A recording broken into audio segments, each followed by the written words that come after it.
Hello, hello, hello, hello, and welcome back, or welcome for the first time, my fellow randoms. My name is Kev Duffy. Welcome to this, our 30th episode of What's Your Random Podcast, where I discover and celebrate independent and individual creativity from the inception of an idea to the process and the practicalities of bringing that idea to life so that it could be communicated to others. You have an idea in your head, but how do you share that idea with others? Will simple words suffice, or do you need an image? Do you need a poem? Do you need a video? Do you need a board game? Do you need a product? We manifest our ideas outside of our minds in a variety of ways, and those ways are the ones that I am most interested in exploring, and the individual behind those ways. And that's what I do on this podcast. If you enjoy it, please do share your favorite episode or episodes.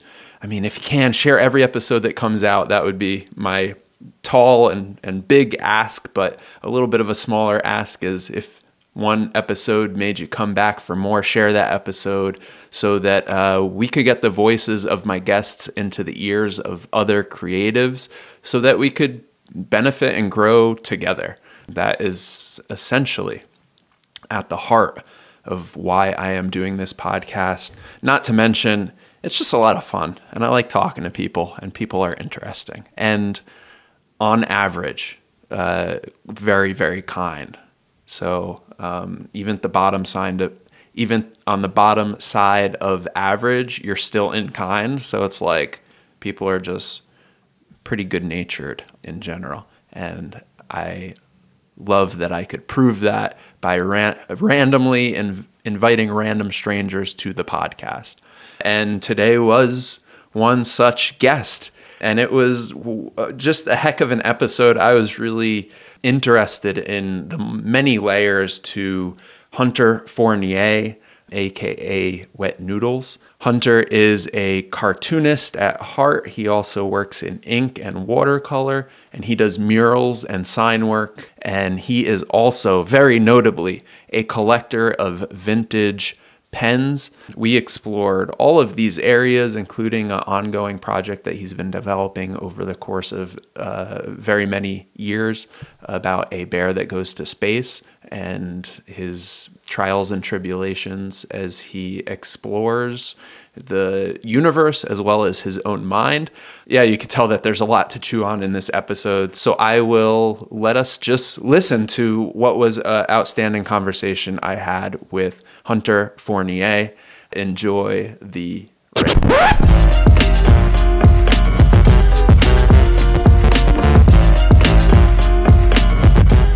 Very good. Well, welcome. we have a little bit of a delay, I think, but that I've had that on the show before, and a lot of times that just adds to the fun. So I'll introduce to the listeners right now, my guest today on What's Your Random Podcast is Wet Noodles, is his pen name, or maybe that's his real name. We'll have to check his birth certificate. Hunter Fournier, and so that I'm hoping I pronounced it right because I drew a numerical 4, a knee, and a person going like this celebrating, just so that I would make sure I got the appropriate, or at least what I thought would be the appropriate pronunciation. And Hunt is a cartoonist. He works in ink, which is, I think, mostly what we'll probably focus on, but he does a lot of other things like watercolor, works on signs and murals professionally, and has interest in many cool things, including underground comics, zines, and a self-proclaimed VHS habit. So I'd like to explore all of those various levels of your interest, and welcome to the show, Hunter. Beautiful. Well, thank you for having me, and a real fantastic opportunity to talk about ink and fountain pens. And the pandemic caused the VHS overhaul obsession currently, but it keeps me in the studio, and it keeps you from getting just a little too depressed during these times when you can't like go anywhere. But yeah, it's grown considerably in the last year. So what is, let's start off in that most random of all areas that I introduced you by with VHS. So when you're in the studio, do you just have VHSs playing in the background? Are you scouring eBay? What entails a VHS habit? And we can get into if that habit is healthy or not later. Well, it's not expensive. I'll tell you, the fountain pen habit from 2 years ago was nearly killed me. that was really bad. The VHS, not so much. They're about 20 cents to 25 cents a pop. So it just means I can buy in bulk. I haven't gone down the eBay road because I really, my name is Hunter. And so I honestly think I'm really good at picking and hunting for stuff that I want. I'll have a kill list of things to find. And I usually find them within 2 to 3 days. If I say it out loud and I'm like, I just found Dark Man the other day, one of Sam Raimi's first movies. It came out after Batman, like a year after. So it even has Danny Elfman doing the score, which is fantastic. But I never thought I would ever find a copy, and I found 2 in 1 week. So whereabouts did you find them? Well, they're in secret locations, but I mean, you'll never, it's too cold for you to come down here. So we could speak in generalities. Yes, 2 thrift stores. Actually, one was a music store, and the other one was a thrift store. And one was just sitting up on the shelf, and so it was like $2, and then the other one was 50 cents at a Goodwill store. And what did you negotiate them down to? It was actually in really good condition, so it wasn't too bad. But with 78s, I also collect 78s. Those are, sometimes I get them for free because I make a big deal about the scratches on the surface, and I get really close, and then I'll ask to see a manager if I get a stack, because they don't even wrap them in anything. They just throw them in metal bins and expect you to pay like $2 for them. It's outrageous. So I always talk to a manager when I'm buying them, and I'm like, you can't be selling these scratched up, beaten up old things. Meanwhile, they're like super rare violin. I've been on a violinist kick. There's Cape Breton is part of Nova Scotia. And as you can see on my Instagram, I'm posting a lot of fiddlers from Cape Breton during the like 50s, 60s, 70s, and 80s that are really hard to find recordings of. But here in Nova Scotia, you find them in discount bins, scratched up, beaten old records. And so I've been collecting these records, and as I find them, I'll do a drawing of the Cape Breton fiddler at the same time. And then I'll include I'll do a little zine of them in a month or so, and include some of the music from the musicians in there as well. But it's been a very hot thing for me to be like, I'm obsessing over all these fiddle records. And so I can find them in a stack, and they don't know anything about any of this stuff. So they usually just give it to me for free because I make a big hassle about it. And how do you know anything about it? Because one thing I really enjoy about your Instagram is because that it's a well curated random. And I went through today just to see if it was consistent, but you have some themes and phases, and it's random but curated so that it's not just totally outlandish and pulling you in multiple directions. You have some good cadence to what your Instagram shows of your work. And so I wonder where these randoms, as I'll refer to them as, come from, and how you determine what length you'll, exercise yourself in one foray, fiddlers being one of your current obsessions. Right. Well, it lines up with my obsession with ink and fountain pens, because I'm drawing these things with pens that are over 100 years old. In most cases, I have some that are like 1920s, but my favorites, which are called wet noodles, because of the nibs are super flexible. and they can give you a huge variety in line width. So oftentimes you can do a really line varied piece with one pen. But it takes a lot of practice because you don't have access to this kind of stuff anymore. So, and there's no books, they've all been burned or, whatever. People aren't doing this stuff anymore. So, it's some serious trial and error. I've ruined a lot of pairs of pants. My fingers are almost constantly stained black. My fingernails with ink because they're not clean either. They're super messy. The ink spilling out of the top of them, and you can get a fissure on the inside, and then ink starts pouring out of the back seam, and it's just like it's very dangerous. But I like that because you can get a lot of random accidents, if you want to call them. I don't call them accidents, but you get variation in your piece that you have to you got to work with. So I don't use pencil either. I used to just draw in pencil only before I went to art school and for a major part of art school. But now it's like I enjoy the risk of ruining this huge piece that I might spend 2 or 3 or even 4 days on, just because I started it randomly. And how long does it take you to do one of your current pieces for one of these fiddlers? Because it's a lot of cross hatching. It's a tremendous amount of lines on a page to culminate into a beautiful image and portrait of these artists themselves. So how long does one of those take?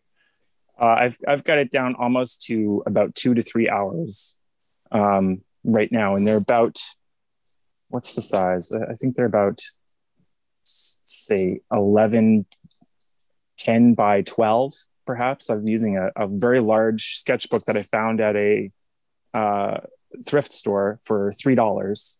It's got 70 pages. It's from the 70s, and the paper is fantastic. It just has all these lines across it. It's a ledger book. But I liked finding it there, and I liked how the paper reacted to a lot of the ink that I have. And so I'm just, there's really nice numbers in the top left-hand corner. It keeps me super organized. Yeah, so about 2 to 3 hours is what it takes to get one of those done. And my goal is to actually film it with the Instagram TV option, and just film the whole process without speeding it up. That's what I'm really working towards here, is just to do a piece to show people that, look, you don't need to fully rely on an underdrawing to get the job done. And sometimes you can just trust yourself in sort of a psychedelic sort of trust your intuition, sort of way. And, it might make you feel uncomfortable and you might hate what you're doing. But if you look at it a week from now, or even 2 to 3 weeks from now, I bet you there'll be things in there that you didn't even realize. Yeah. Well, let it flow, right? I mean, that must be a moniker you live by. Yeah. Not just the pen, but also the image expanding on the page. Yeah. Yeah, I love that. And I noticed that you had switched to what looks kind of like graph paper that you described as an old ledger you found. Do you think that you're going to try to use more lined paper moving forward? I mean, I like the look. There was Adrian Tomine just came out with a book, coincidentally, a cartoonist from New York, it was an autobiography about his early days in the comic book industry, and he did it all on it looks like graph paper, like a moleskin graph paper. And I don't know, I like that. I also like that it's not precious. Sometimes I have a huge inheritance of really nice paper, and I can get sometimes frozen before I draw on it because it's vintage stuff that doesn't exist anymore. So I get really uneasy about that sometimes. Because what if I do just totally mess it up and scratch it and start again? Some of this paper is just, physical existence is almost more important to me than actually making a living as an artist. But I have to just trudge through it. So this graph paper is really kind of aiding in that. I don't really care too much about what I'm drawing on. And the ink can pretty much handle anything. Even cheaper paper. And you're building up your confidence to just really go at it on some of this really. Yeah, without pencil. Inheritance paper. Yeah, yeah, right. A lot of my stuff is done on this crazy it's from some of it's from France and Switzerland, and like paper companies that just don't exist anymore. They've gone bankrupt. Like stuff, some of it's like 100% cotton, which is why it's able to live for so long. And yeah, it's really nice paper. Wow. Yeah. Well, I think that's a good point to rewind and tell us about you as the person, your development as an artist, where you started, what you started doing, and how you ended up being a connoisseur of, these more specific and vintage items like the paper and the pens themselves that you use on the paper. So yeah, if, the floor is all yours to start as early as you want and bring us through your life story. Yes, of course. Yes. All right. I'll do what I can here. I would say it's probably genetic. I don't know. My grandfather was a Newfoundlander, and he was like a jeweler, and he liked nice equipment. He also liked to like make his own photographs. He had a big studio in the basement of his house where he lived down there like every day, Yeah, he'd come up at night and just so I don't know, it's probably genetic. My obsession, and I have addiction issues. So they come out in like collecting comic books was probably the first time I noticed there was something going on. And then that stopped. It slowed down a little bit. And, I'm talking about, let's say grade 3, grade 4. I can remember distinctly the smell of my first comic book. I think it was like an Uncanny X-Men book. And then I found out about Wolverine, and I got into Wolverine, and I was like pretty heavy into like X-Men, all that stuff up until I would say grade 12, until when I started getting into some fine art stuff like Picasso, and learning about Impressionism and getting obsessed with paint and oil paint. And during that time, I started doing murals. I was hired by the school to do a big trip mural on the inside of our school on a wall that was 10 by 30 feet. It was like my first big mural project. And what were you drawing, like artistically? You talked about the inputs. What was your output before you did your first mural? Oh yeah. Well, it was cartoons. Like I was just constantly drawing cartoons. I drew myself pretty early on. I had different versions of myself just to help me like cope with moving. My mom moved around a lot. My family moved around a lot. I'm the oldest of a family of 5. So I had to also do like a lot of like house chores, and most of my teenage years were spent at home looking after everybody because mom had to work. She was my father wasn't around during that time. So I had to learn a lot of things pretty early on. And so drawing was a really great way for me to cope with some of that stuff that I had to deal with in the house. And it just came out, and mom let me do whatever the heck I wanted. So oftentimes I was allowed to like stay up until 3 or 4 o'clock in the morning. I'm sure that's not what you're supposed to do, but that's what you did. Was a wild child. Yeah. So I'm grateful for that. I'm grateful for her ability to let her kid just kind of do whatever he wanted at the time. And it kept going. And there were periods where we were moving like every year, so it was quite hard to like set up the art table that I have right over here is like the same art table that I've had probably since I was like 10. Wow. Yeah, it's a real battle axe. I brought it to art school with me. It's been through hell and back. We've had a good relationship. A lot of other things I've lost and then had to, I sold my original comic book collection to buy Underground Comics, which is another massive obsession of mine. There'll be like, if there's $100 left in my bank account and the option to buy food versus a $95 like Robert Crumb or Zap Comics pops up somewhere, I can't stop myself. You know, I can't go into the store because if I do, it's just going to be like, I can't, I just, No there's very choice. little I can do. No choice. The money just flew out of my pocket. So I try to explain these kind of phenomenon to my wife is like, you know, she's used to it by now, but you know, she's got me on the tracker. She knows where I am at all times. The phone. And how did she feel about your pen obsession? I know there were some posts that alluded to friction about the pens.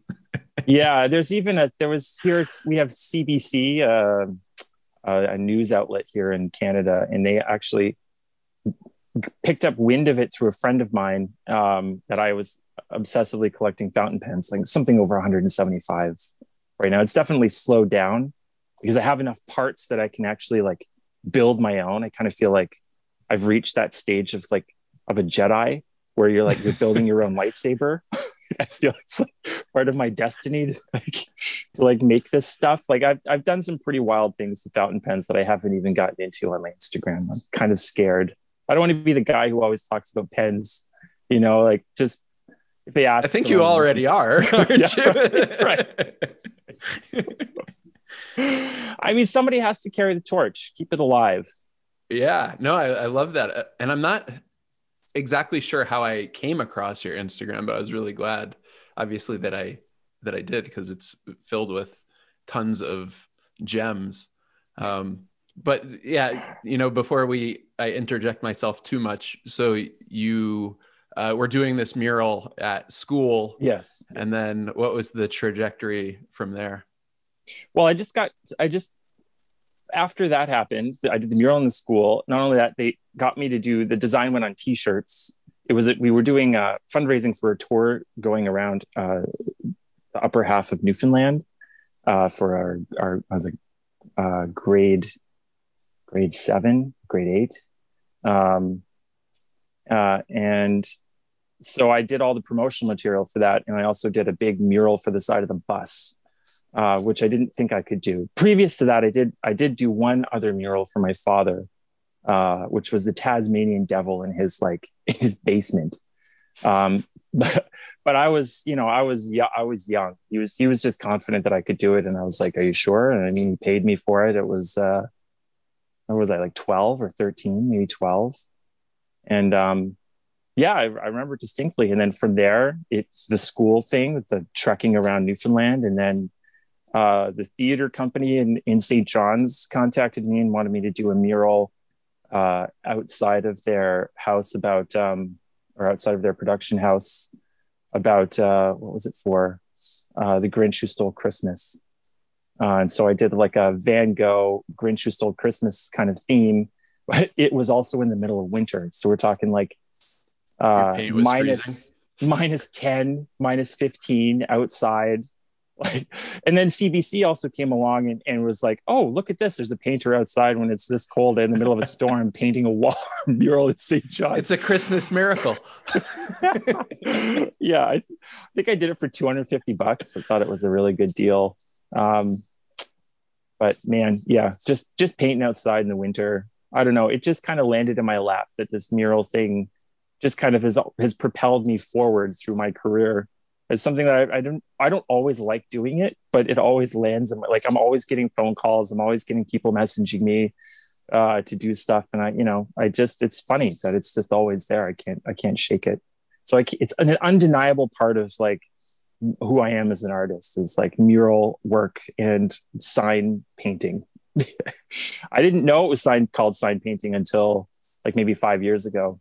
I just thought it was all under mural work because they don't teach sign painting anywhere anymore. I mean, there's some rogue people you can find on Instagram that you can sign up for courses, but I didn't know it was called that. And I've just been doing it all the time. What does that exactly specifically entail or encompass as sign painting? Well, in mural work, there used to be these guys that would go out in the middle of winter and they would just paint, like a buy beer sort of thing, or like a grocery store thing on the side of a building, right.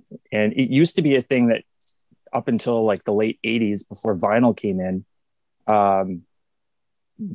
you could make a really good living off of. I mean, you can now, but you just can't there's not tons of space for artists. Although now I would say it's quite different because people want something that's one of a kind. They want their business to be like different. And, I still cringe when I see businesses use vinyl. They'll do a design and then they'll print it out in vinyl. It's like, I still cringe, but it's like, I can't do all of this work. I need. So there's work for artists out there who want to do mural work and sign painting. If you can learn a few letter shapes and get a good quill, I highly recommend. I mean, they should be teaching it in school, honestly, so that it doesn't disappear as one of those extinct crafts that people used to do. But this is a new age. Who knows what's going to happen? Yeah. Did you learn that just by trial by fire by doing, or was there Yeah. also, was there any coursework in your No. education? No, nothing. No, I went to like Nova Scotia College of Art and Design, which is very popular in the 60s and 70s for being a conceptual school. So we did a lot of conceptual work where we like balance on a rubber band in the middle of a room, and then it has to do with how you're feeling in the modern age. Like just very conceptual, which isn't terrible. It's not, it definitely great for the expansion of the mind, but not super practical for the artist who wants to use that in the modern world. Like not everybody can get a grant. Not everybody can get money for this kind of stuff. Like something like 2.5 to 3% of people who graduate from art school become successful artists. A lot of my friends became like nurses or had to go and do like tree planting in the summertime. But I trudged it out. I was like making art for money as best as I could. Like my final in printmaking, I was like, I scrambled over to the food court with some of my fresh prints that I had just popped off the press, the Italio prints, and sold them in the food court to people, and made money for food and rent that way. Wow. Peddling art to strangers. Do you think that your dabbling in wet noodles is at all conceptual in your exploration of the medium? Yeah, for sure. Yeah, I definitely want to keep that alive. I like humor a lot. I think it's a really great way to deal with reality, and especially dealing with hard stuff. So if I can, embed enough of it with a good pile of art and crude. I like crude stuff. I like unpolished, unfinished stuff. I used to be a very finished artist. I used to like really spend a lot of time finishing edges and being very crisp and very clear. And I felt that was like debilitating in a way. But I had to like loosen up. Yeah. And let accidents happen and or not even accidents, just the free flow of your work. I mean, the training is all there. You do enough of the muscle work with your hands, and they'll know. They'll just do it by themselves, just like breathing. And then you can kind of like go and let your mind go, and then see where your pen takes you. If you have a really nice pen, often because they're like magic wands. They've got 14 karat gold nibs, iridium ball tips that you can polish as you please. And so, I mean, some of the gold is like 24 karat. I personally like the 14 karat stuff. It's like just soft enough and embodied with some other stuff. And then you have rare materials that are used, like celluloid or some of the rarer rods. They're like magic wands, like once you start carving them, and then because they've been held by so many different people throughout the years, once you get one of those pens in your hand, you don't know what it's going to do. I can't, it's magic. It's absolutely magic. Like the pen does almost as much work as I do. It sounds funny to say that out loud, but I mean, you have to have a little bit of training, but if the pen is terrible, you can still make it do what you want.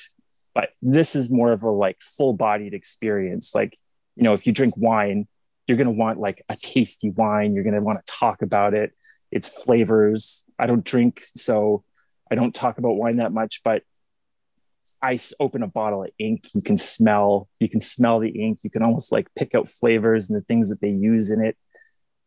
It just speaks to me, I can see that, and I love it. I was actually just going to ask the question on the tip of my tongue was if these metals and materials that the pens are made out of, not just the history that's embedded in the magic wand that you're wielding, but if the actual materials age in a way like a wine.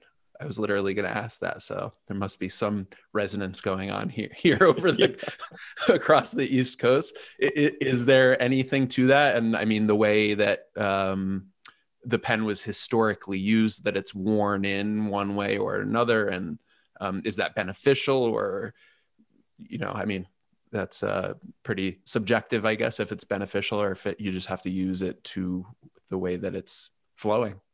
Yes, for sure. I mean, you have like it used to be a science. This fitting your pen with your needs.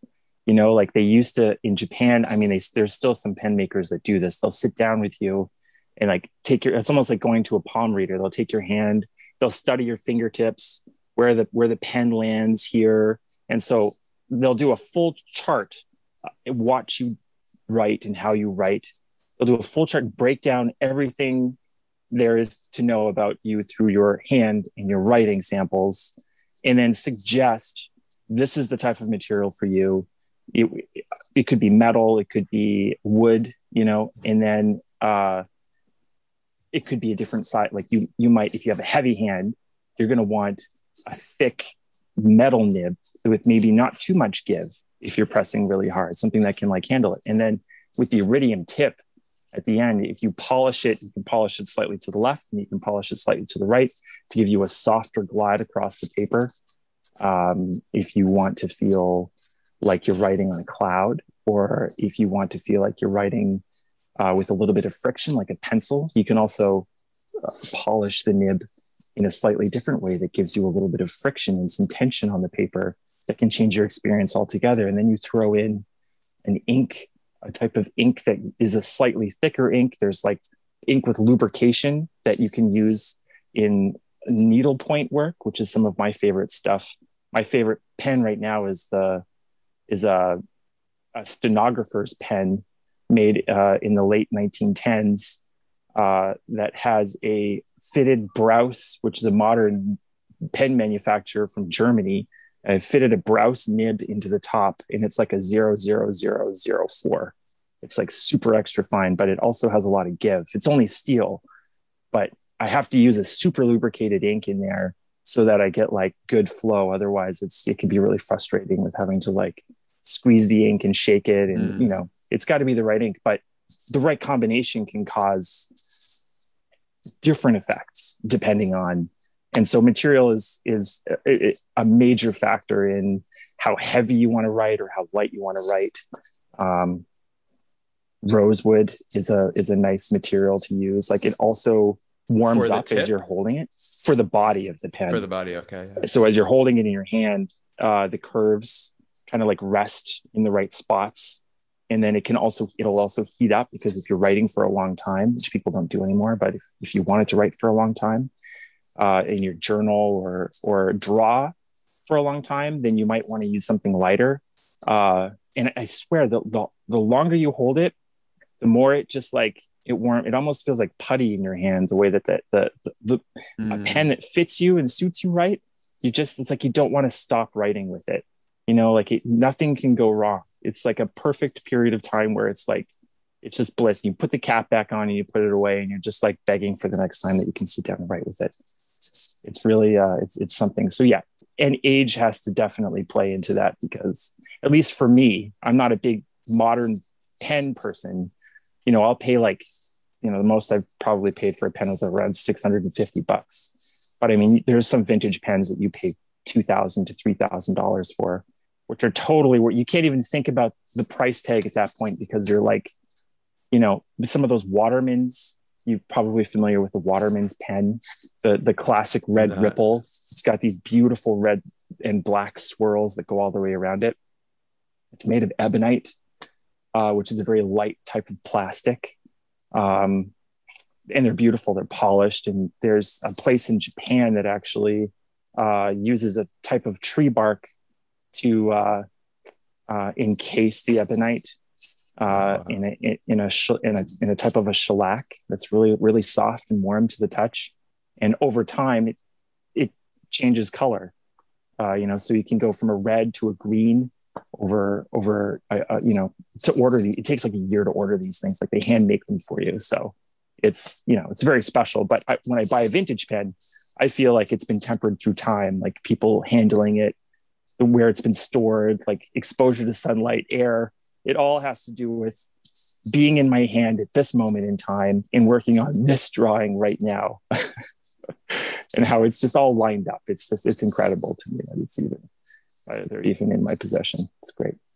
Is there a lot of competition? I mean, you mentioned some going for thousands of dollars. Oh Are yeah. you, Oh and do you participate in no. any communities? Oh like to, I guess we could start earlier. How did you happen upon pens? How did you get involved to this degree and develop this level of knowledge for fountain pens? right. It must have been. I was exposed to. It's an interesting story. I could say it. In art school, probably about my second year. No, just before my second year in art school, I was I had a girlfriend who I'd met there, and every Wednesday there was a bar that had $2 Jägermeister shots in the afternoon. They had like an arcade, and I don't know if you know Buck 65. He's like a hip hop guy. He kind of started in that little spot in Halifax. He lives in France now with like Tom Waits and everybody else who's famous lives in France. Yeah. But that's where he started. And this little place is like, we're talking 2002, 2003. So anyway, I went in for an afternoon and ended up going home with somebody else. When I got back to her apartment, there was a tape there, a VHS tape, the Crumb documentary. There was a documentary made by Terry Zwigoff, and it's called Crumb. It's 1994, I think. And so she hands me the tape and lends it to me.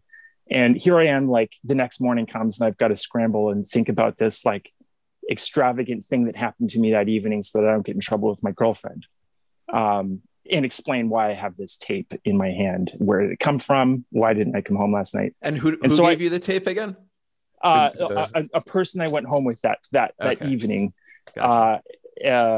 Nothing happened that night, but I still crashed at her place and got this amazing VHS tape, which I still have. And so I brought it back to my girlfriend's place. We watched it. A week goes by, and we're sitting in back at the bar, my girlfriend and I, and we're just casually chatting, and the person I went home with that night walks in through the door, and she walks right up to me, and I can remember the like feeling in I just went white as a ghost, and she's like, "Did you like the VHS tape? Did you enjoy Crumb?" And I like looked over at my girlfriend, and she was like, "You." It was over. We enjoyed it together. How could you? I constructed this whole huge story about going over and picking it up. It's just too outlandish to even believe. And so in that you got to see Robert Crumb use this thing called a rapidograph. And the rapidograph is a technical pen that you kind of like shake. You can get a lot of architects use them and engineers use them even to this day in like school. They'll get them to use rapidographs. And so I obsessively purchased as many rapidographs as I possibly could to try and find what it was all about, and took them apart, learned how to clean them. They're very delicate. Some of the finer points have this like system that is super complex. There's a tiny pinhole where the ink comes through, and then there's a needle that slides into that can be as fine as your hair. And so I've spent many hours trying to like take that out, take it apart, put it back together, fix my friends' rapidographs. I just got totally obsessed with it. I still have them, but I don't use them anymore. But I would say that was my first kind of obsession with pens and it ended up coming full circle. I would say much later when I had left art school. I'd gone to art school for about 4 years, and when I got out, there was I worked at an art store for a while, and I was able to get some materials for a discounted price, right? And brush pens. I got hooked on brush pens, and then lo and behold, they also sold this thing called what is it called? A Tradio. I think it was made. With it. I think it was made by Pilot, a Pilot Tradio, and it had this special triangular nib. It made of plastic, and then there was like a felt sliver that went down the middle, and it allowed you to have a thicker line on one side and a thinner line on the other. And that was again edged me even closer to the fountain pen. And then I realized, and then looking up stuff online about the Tradio and what it could do, Noodlers came up. The Noodlers, there's what was it called? The Ahab. The Noodlers Ahab was this huge black pen with a piston filler and a silver steel nib that was advertised as flexible. His big thing is like, it was flexible. And this must have been 2008 or 2009 when this kind of like, Nathan Tardif started making his own fountain pens and making his own ink. And he lives in Massachusetts or, somewhere. I don't want to get that wrong, but anyways, in the States, Maybe. He lives in the States. Let's say he just lives in the States. And so, yeah, I drew like crazy. I didn't know any pen could make a person draw as much. I filled up sketchbook after sketchbook after sketchbook because I was obsessively drawing. Even in the art shop that I worked in, I was spending every minute. I actually, had to get talked to because I was drawing too much at work. Like they hired artists. What did they expect? But I actually got a real good talking to, and I didn't get a raise one year because I was just drawing in my sketchbook too much. You were like, I'm trying to exhibit, the capabilities of this expensive pen. Right. Haven't sales increased? Well, they did while I was there. I sold a lot of pens. I actually sold a lot of pens because I knew about rapidographs and Tradios, and I had all the staff all like up to date on pens and what they could do and inks, and it just blew up from there. And so then I just, in thrift stores, you can still find them in thrift stores. If you look through a little box of pens, you'll probably find a really nice pen in there. One of my favorite pens that I have, I found that way at an old antique store out here along the South Shore next to the water. And it was just a small barn in somebody's backyard who they open up as an antique store in the middle of summer. And I was just going through there and found this really beautiful 100-year-old pen with an amazing 14 karat nib on the top that just flexed like a wet noodle. It was just, and I still use it to this day. Like all the pens that I've ever found, I still use. And so from working at the art store, and what was the pen that you were using from the States at that point? The Tradio. Is it Tradio? The Tradio? Yeah, the Tradio. So, and then you just got obsessed with, I want to try something with a different feel. And that's when you started just... The Tradio, the Tradio led to the Ahab. The Ahab was the one that did it. Yeah. And what was your question? Sorry. So then that's when you were like, I need more experience with different tips and different bodies. And you just started to explore and find secondhand old vintage fountain pens. Yeah, because it was the ink that was really I was looking for a waterproof ink. And then that's another universe of ink. There's a vast amount of ink used for different types of things in fountain pens, just like nibs are used for like extra fine. Nibs are generally used for making tiny little notes or footnotes in your work, right? A medium nib is for doing quick jotting down something comfortable. And then like a bold tip is good for like doing like mastheads or like large things. So like back in the day, it was normal to have like, a pocket full of pens It was like, Mm. because you've got them for all of those things, for making notes and letters, doing it all in one stop. And now you just, you don't have that kind of need for that kind of thing. And so the waterproof ink was just as important to me because I wanted to include watercolor with a lot of the stuff that I was getting. The Tradio didn't have waterproof ink. Noodlers advertised a slew of different types of inks that were different colors. Some of them could be used with dip pens. Some of them could only be used in a fountain pen. There's a big difference between the two. Sometimes an ink that you want to use in your fountain pen does not work because it clogs or it dries too fast. And then it doesn't destroy your pen, but it just keeps it from working really well. Because you can pretty much fix any pen. I have it down. I've fixed a lot of pens. I've learned. I've destroyed some pens, about 4 or 5. I'm not too happy about that.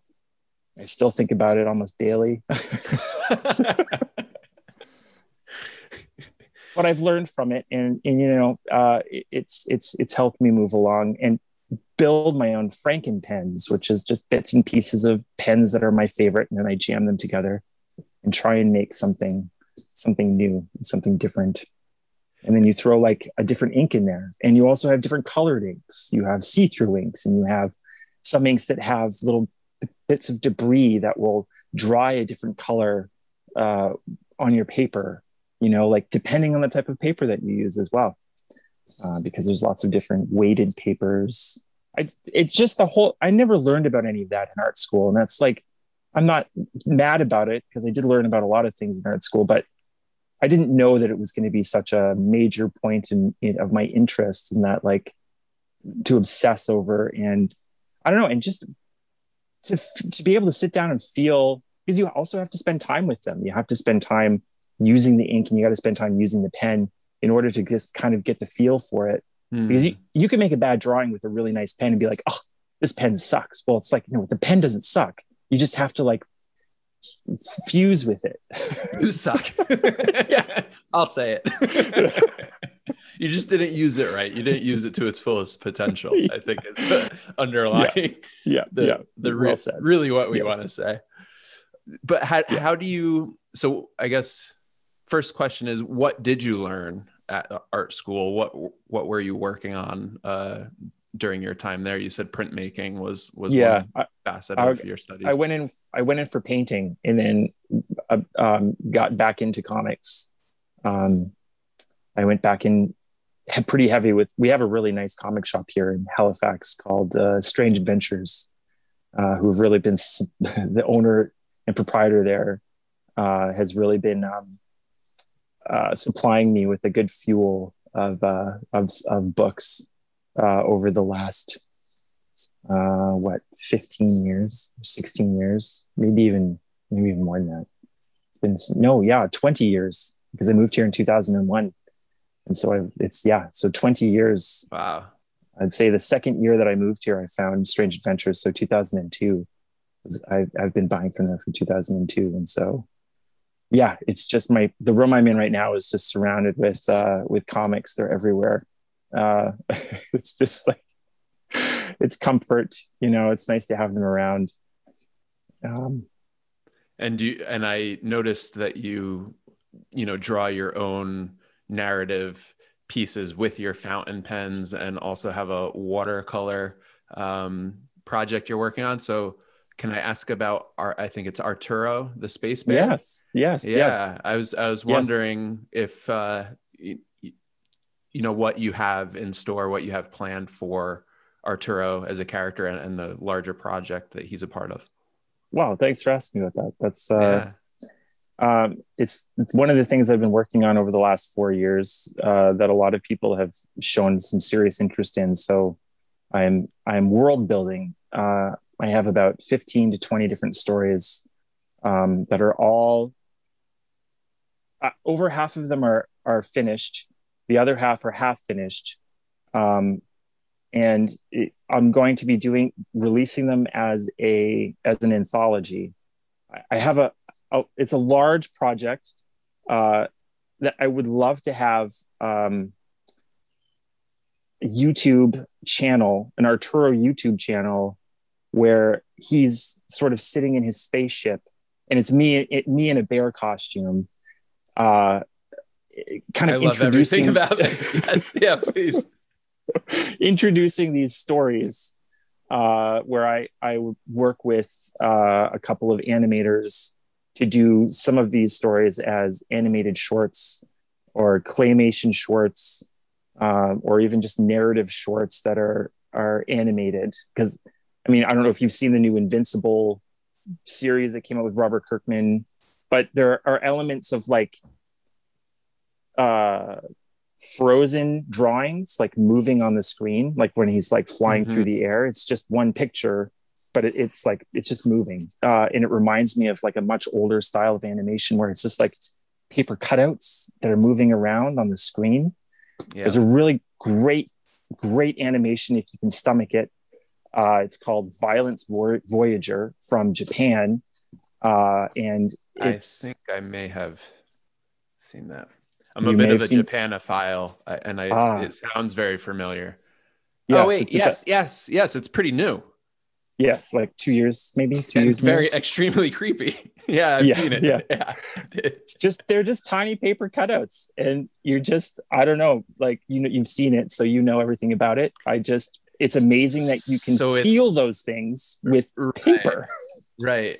And I guess to add some depth to the description, it's paper cutouts in like a diorama like setting.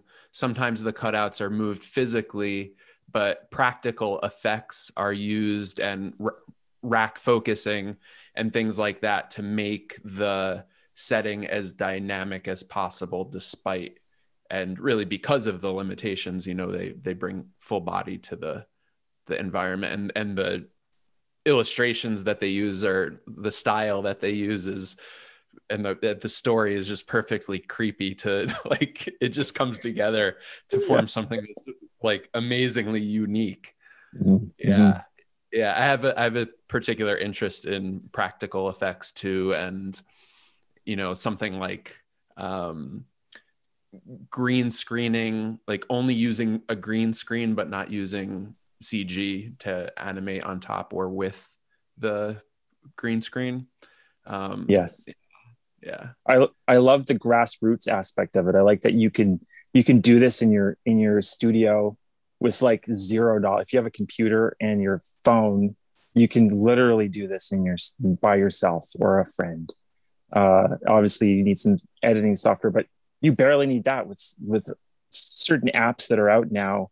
You can just make this stuff. I feel like Tim and Eric probably started their Tim and Eric awesome show, great job style of animation, just kind of that way with like one intern or something putting these things together. Um, but that's what I this is the fuel that keeps me going in this Arturo Space Bear world, where just him sitting and introducing these animations that are experimental. I really liked the MTV After Hours show where you got to find out about Aeon Flux and Mm-hmm. The Max TV show, Yeah. that cartoon Max show. What was that big head? There was like another show where a guy had a huge head and there was an alien living inside of it. Uh, I don't remember I that one. Yeah. I grew up on that stuff. It's just it holds a special place in my heart. So this Arturo thing is yeah, it's kind of perfect for that because he spends a lot of time in his spaceship lost in space, going on different adventures, crash landing on planets, some big, some incredibly small, dealing with um, a host of different aliens, many different aliens of different shapes and sizes. Uh, And I get the sense that there's also a layer of a lot of introspection on the part of this big bear who's found yes, himself lost in space. yes, yes. Yes, he has a live feed from Earth, so he can watch a lot of TV. He knows about kind of Earth's history and where they're at now because it's just feeding in. There's about 100-year differential because he just keeps going out, and eventually he makes his way back to Earth, and this is how we find out about all of these stories because he has to sit down with a psychiatrist and then explain all of these things to the psychiatrist like 3,000 years in the future, which was hard enough to conceive of in its. I mean, you look at Blade Runner, Blade Runner was an amazing movie, but it was like projected for 2019 and it was made in the 80s. And it's like, you know, how do you know what the world's going to look like in 3,000 years? I really spent a lot of time thinking about a lot of aspects of like what could happen, what could the world be like in 3,000 years, and how would we receive a talking bear? You know, like that's learned. Like I don't know. You know, well, that's like world building. Yeah. Are other animals on the planet also able to speak, or do the whales and the elephants have an organized society by that time? Like, have we finally figured out how whales communicate to one another and are able to communicate to them? And I don't know. Did they find out that they're superior to us? Like, yeah, right. Did they get some more dexterity in their limbs so that they could actually run shit? Yeah. Building vast robotic cities under the water. And maybe giant squid are mechanical things that were built by the whales, by sperm whales. Octopus or octopi might be aliens anyway, right? For sure they are. There's no doubt. There's no doubt. You've seen videos of them like opening jar lids and like reaching their hand in, right? Like there's no way. It blows my mind that they only live to be like 6. Some of the oldest ones are like 6 or 8 years old, and then they die, and they also can have like 2,000 or 3,000 babies at a time, which is pretty incredible. So maybe they'll be taking over. Yeah. I imagine a squid just totally sinking a whale in that episode. Wow.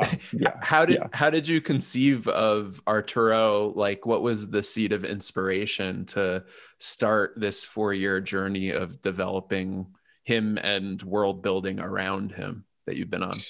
Yeah, it was exciting to find out about all the animals they sent out into space during the 60s. You know, they sent a dog, a cat, a monkey, parrots, you name it. Like there's just these like pods floating around in our the atmosphere with these like dead animals sitting. I don't know. I was just looking up at the stars one day. I was like, oh, that's really interesting. Like there's like a duck up there in like a Russian space probe.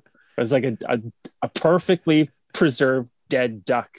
Like it's just like all these animals are up there. I was like, what if one of them lived? What if one of them broke away from the gravitational field and was able to like float on and like live, you know, because of other planets that he landed on, he was able to live longer.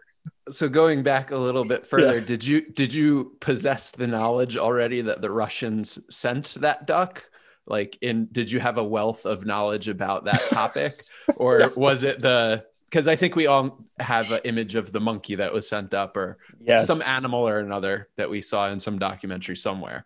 But did you have more foundational knowledge around that other than just the image that you saw in that one random documentary sometimes? Yeah.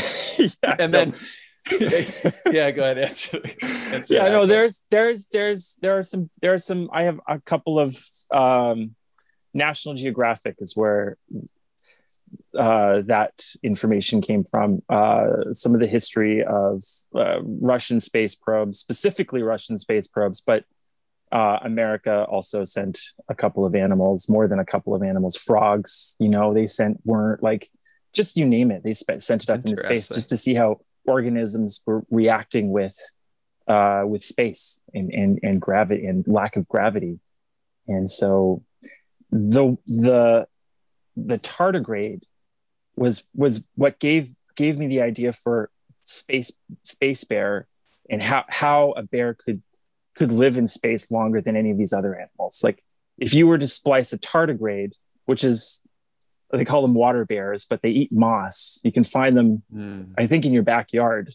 You can just go out and find them. Take a piece of moss and look under a microscope. Like you can, they're there, but they have this unique ability to extract all the water in their body and be a tiny hard shell until water lands on them again and they can like open up and be alive. And so they're the only organism known on Earth that can live in space and like without a craft or anything around it. It can just Oh, float wow. there, and you add water and it'll come back to life after living in the vacuum of space. And so I was like, okay, what it surely you could extract some DNA from that and then put it into an animal, like sure. That And that's already how, hibernates. right? It's perfect. So it worked. And that's And how I was able to live for so long. were they two different National Geographics, one on Yeah. animals Yeah. going Two to different, space and then another one yeah. on Yeah. tardigrades that you Different years. Different years. Yeah. and I'm going to be a little bit annoying, but going back Please. further to try to really get to the heart of the inception of all of the ideas that culminated into Arturo the Space Bear, like are you reading contemporary National Geographics, or are you also collecting those among the other vintage things that you No, no. My great grandfather had a massive collection of National Geographic.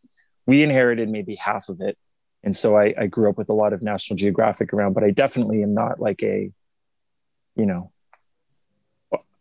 if I had more than two or three issues, I could easily fall into just collecting every single issue of National Geographic.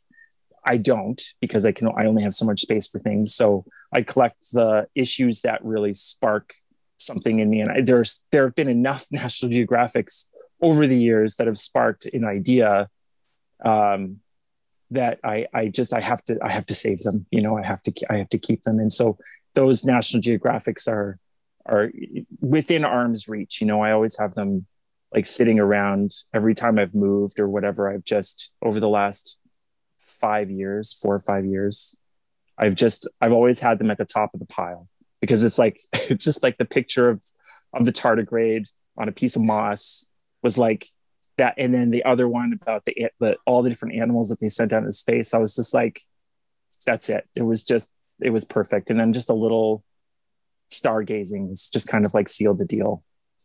And I love that. Yeah. Yeah, a lot of my guests, and I talk with my guests about kind of idea collection, and a lot of people are like, oh, if I have an idea when I'm going to sleep, and even if I'm about to fall asleep, I wake up and jot it down. But it seems like to some degree, some of your collecting is collecting those ideas. So the tardigrade spoke to you in such a way that you were like, I am preserving this because it is destiny to have this National Geographic. Yes, there's been enough reaction to my Space Bear and Space Bear stories and Arturo that it's, he kind of already lives beyond me. He's already like living, floating around out there, just, collecting all these stories. It's endless. Sometimes I'll just be sitting down and then I get another Arturo story. And then like when you get an idea and you have to write it down in the middle of the night, I think that pens are like, I was explaining it to my 2-year-old that they're like butterfly catchers for ideas. They're floating. The only way you can get them is with like a really fine-tuned pen. I love that. I love that. And like I have a world building project that I'm working on myself, and it's been going on for a pretty long time. And my sincere interest in the way that you're able to take inspiration and ideas from various disparate places and bring them together into, in this case, Arturo, resonates with me. And I really appreciate that aspect of creativity and the way that some people's minds and brains work, because I think mine works that way as well. So it's like relieving to see somebody else doing it. And with that being said, is motivation for me? Motivation, sometimes it's difficult. You have a project that's going on so long. Should I have not taken that month off? Should I be working on it more consistently? And yet every day there are ideas about this singular project in my mind that continues to build. And like you said, I feel that it's built beyond just me because there's so many ideas that I can't hold them all together at one time. but the question is, what is that experience like for you as a world building creator? Doing it for myself is really what keeps it going, is knowing that I'm not making this for anybody else but myself, but for my own, because I mean, I'm almost 40, I'm 39 years old, and it's not like I'm not driving around like in a Ferrari, or not that I want to be, but I'm not like, making millions of dollars off of my art. Um, I just don't think that you can commodify something so valuable as a creative need to world build. I've listened to enough creators over the years in an art school, and successful artists, and have successful artist friends who are like, well known in the children's book world, in the comic book world, that are like, I honestly think they're just doing it for them. Like, they're just doing it because they like it. The second you start doing it for something that you're like, I got to start bringing in money. And I mean, obviously you have to do that. You want to be able to make money as a creator, but just doing it for yourself, and, milestones as well, marking milestones when you get like a chapter done, or you get like 25 pages done, and just being like super proud of yourself accomplishing this thing that's taken so long. But I don't know, it's like it also, like, the legacy that it might leave behind is also kind of exciting and tantalizing, to kind of be able to have dropped seeds in people's minds, that you were here, that you've left a little tiny footprint, that somebody else could come along and expand on in the future. But it can't be for like the Netflix deal. It's just, it can't. I'm going to bring him up again, Robert Crumb, because I like how, especially in the documentary, he just said, somebody calls him in the middle of like the interview, and he's like, "Oh, just a minute." He picks up the phone and he's like, "Oh, no, no, thanks. No, thanks." And he hangs it up, and he's like, the director is like, Terry Zwigoff was like, "Who was that?" He's like, "Ah, it was just some Hollywood type tycoon who's trying to like make another movie out of like Mr. I told him, no, go to hell, get out of here, leave me alone." And I was like, he's really just doing this stuff for himself. And it's just like, I think that's how you get a rich, luscious world, where it's like Hayao Miyazaki, like that guy makes beautiful movies, and I can't see him doing it for anybody else. He's so stressed about it all the time. Just like ripping his hair out. He's like walking around like smoking a million cigarettes, like he's stressed out when he's making movies, Yeah. but he makes these beautiful movies because I think he like works hard to like do it. He also has a rich friend, which I think bankrolls a lot of his past movies. Disney is obviously one of them, but his main producer there, I think he's been able to like collect enough money so that he can just do what he wants. You start doing something for somebody else, and it just becomes something, unless that's your intention, and that's what you want to do, go for it. But I really think it does. Yeah, it really does. It harnesses it in the wrong kind of way. It needs to be free and open and unhinged, and just like allow it to go anywhere it wants to go without it kind of like, trust yourself. You're an eloquent speaker, and I really like talking to you, and this is it's been a fantastic interview so far. So I'd be interested to know what your world building project is all about. I'm debating how to bring the worlds together of the podcast and the project, because they're so separate and unrelated. Fantastic. But I'll definitely share with you on the side even before I bring it into the podcast itself. But yeah, I appreciate the somebody's ability to work on one project for so long, and also to just bring in ideas that seem irrelevant to really enrich, because that's why this podcast is What's Your Random. It's like the random is what enriches the world, and I think it's what enriches art and what enriches stories and world building. And if you build a world over 4 years, it more likely than not is going to be more rich than a world that you built over just 1 year, because of the amount of influences and random things you're able to pull into that. And I certainly feel that in the many years I've put towards my own project, that it's, maybe it's aging like a fine wine or fine fountain pen. But I wonder, whether it's for Arturo specifically, or, your pen work, and, you post very consistently on Instagram, what your practice is. And I think one or two of your posts even mentioned practice. I remember one actually now showed a caricature of yourself with blue ink, like sweat coming off, and you were I might be combining two images in my head, holding a huge ink pen. But yeah. So I don't know if you, and it said exercise for that one. So what's your daily exercise like, physically and mentally, spiritually, and then also specifically as it pertains to your art? Wow, nice question. Well-rounded. Wow. Well, I have a, well, she's not two, she's three. I said before she was two, but I have a little 3-year-old.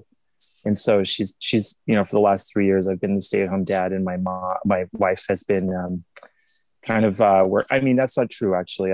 For the first 2 years, I was actually doing mural work to supplement while my wife was off of work.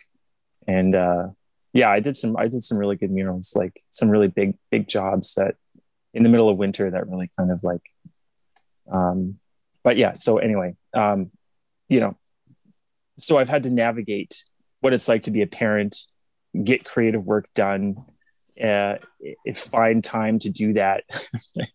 So part of that exercise was to use my pens as freely as possible without being strapped to the desk, and to have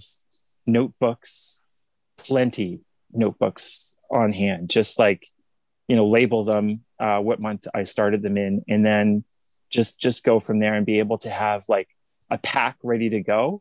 If I need a brush pen to do fills, or if I need to have like a fine line pen, every time I leave the house, I don't leave without at least 2 or 3 sketchbooks and a rack of pens that's like in a sleeve. It can fit like 20 pens, and it's just fold like up like leather kind of thing.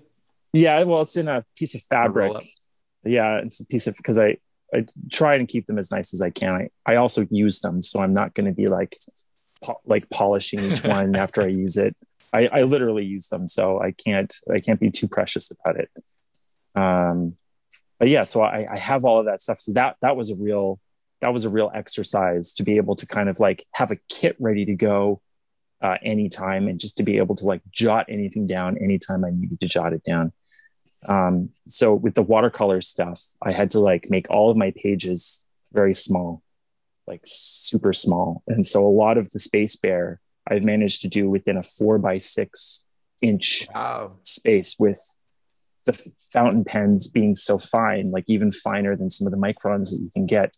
I can do everything I need to do in a small space and get a lot of stuff done. Is that per a panel, or with multiple panels on per page? Yeah, that's per page. That's per page. Yeah, because we recently moved into a new house 6 months ago, I have a little bit more space that I can work with, and I don't have to be packing, because we lived in the city and now we live a bit further away from the city. And so I can have more time to do larger pieces. But to have that was ready to go anytime, working small, was a really big, it was also a big inspiration. Like, how small can I get it? Like, I have a watercolor set that I fit inside of a aspirin case, and I managed to fit 12 colors in there. Wow. And so, yeah, some of the Space Bear pages that were posted on Instagram, they're a little bit larger than 4x6. They're like more like 6x6. And I colored all of those with just that little tiny watercolor set with minimal colors, just combining to make a big impact. Because I like how old comics had a small range of colors to use, and so had to use them super effectively. So I see that as like a plus, especially in this digital age where you can have any slew of thing you want on digital, but having a limited access to a palette and limited ink application, you're left to be more creative, Right. you know. And so that works for me. To be like, to be strained and stressed often works well under the right applications. Or Well, I think it's just shifting your stress, because sometimes I'm stressed because I have too many possibilities. It's like going into a regular American supermarket versus going in Trader Joe's. I'm going to spend way less time in Trader Joe's and get way better products at a lower price. They are not affiliated with this podcast, and this is not an advertisement, but you know, there's only one mini wheats like cereal on the shelf there. In a regular supermarket, there's 5 of the same exact thing by different brands. And maybe you have, you know, in your aspirin kit of watercolors, 1 green, whereas your full watercolor set, you have 5 greens to choose from. And those the limitations are oftentimes, for me, creatively liberating. I agree totally. And also, you know, depending on what the thing is you're working on, you can pre-mix the colors, whatever colors you need to do the pages that you need to be doing for the next like 3 or 4 days. But it's definitely been like up and down. Like I can get like sometimes 2 pages done in a day, and then sometimes I can get 2 pages done in a week because of just things that are going on in adult life. Yeah. And I still have to get murals done, and I still have like commission work that's always coming in. It's just you know, so just comics are my passion. I love doing comics, and so anytime I'm doing comics, my head feels like butterflies are floating around inside. It's just like my body just goes into a trance like state. If I'm doing murals, I'm really tense. I do it like super fast. I'm like trying to get the job done as fast as possible. Just 2 different worlds, but an exercise nonetheless, to try and to know that I need to have multiple things. Also, it's like switching from small ink to a large mural can give you some exposure to or a way of seeing things that you wouldn't normally be able to see. And also, staring at a wall for like 9 hours a day for a week is like it's prison work. The pay is good. The pay is really good, but it's just like, you know, there's lots to think about as you're just like filling in color after color after color, doing the whole thing, getting your workout. You know, mural work is definitely a workout, and it's hard on the body. You know, if you have a bad back or whatever, I wouldn't normally suggest it, but if you like to work out and you like to have good physical practice, you know, setting up a big canvas and just going to town and seeing just how big you can do a painting, or like picking a wall in your house or apartment to just paint to your heart's content. I see people doing Bob Ross murals on their bedroom walls now, and that's kind of fun to see. I mean, I get really excited when I see other people do murals, because I'm like, that's hard work, and it's fantastic to see, you know, a city supporting more mural work instead of vinyl stickers. You know, I'm a real it makes me real frustrated to see so much vinyl around all the time. Yeah, but you said that there seems to be a resurgence and appreciation for the impermanence, maybe, and also the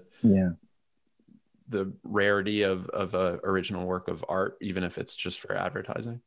Even if it is just for advertising, like just you know, and they can hire you every 2 or 3 months, you know, like if they want to switch up a window, for instance, you can paint it in acrylic. I use a mix of acrylic, and I also use like car paint, a type of car paint, for some of the more permanent stuff that I've done. And my wife also runs a shop here in Halifax called the Black Market Boutique, where they sell lots of stuff from Indonesia, uh, rings and clothes and like really neat like Oh, kids wow. toys made out of like hand painted kids toys that are made out of wood. Uh, and so I've worked there since 2006. It was like one of the big projects, the first big projects I did here in Halifax was painting the entire outside of that building. And so on my Wet Noodle Signs account, you can see, I think I have some process stuff, but I have some news articles that I'm going to post from even before, like from 2006 and 2007, when I was doing the second round. Um, but that store has been a major player in my artistic development. Just to be able to be hired by a shop to be like, look, you're an artist, go to town. This is kind of they want it to feel like in India, like they're walking through a street in India. So I looked up Indian streets and what India looked like, and I'd never been to India.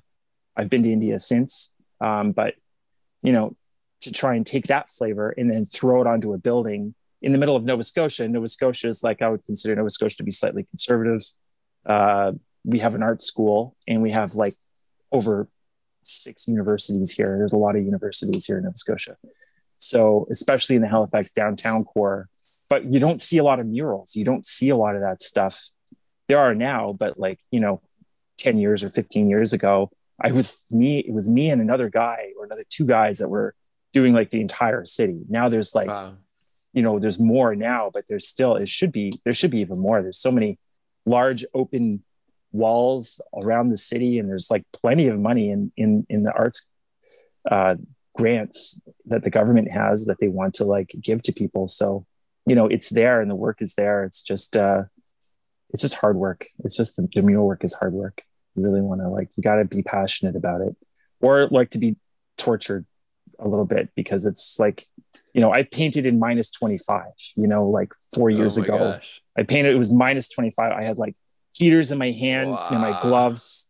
It was like, I had to add special chemicals to my paints in order to make sure that they were like adhering to the glass and the brick. Like there's so much to learn about.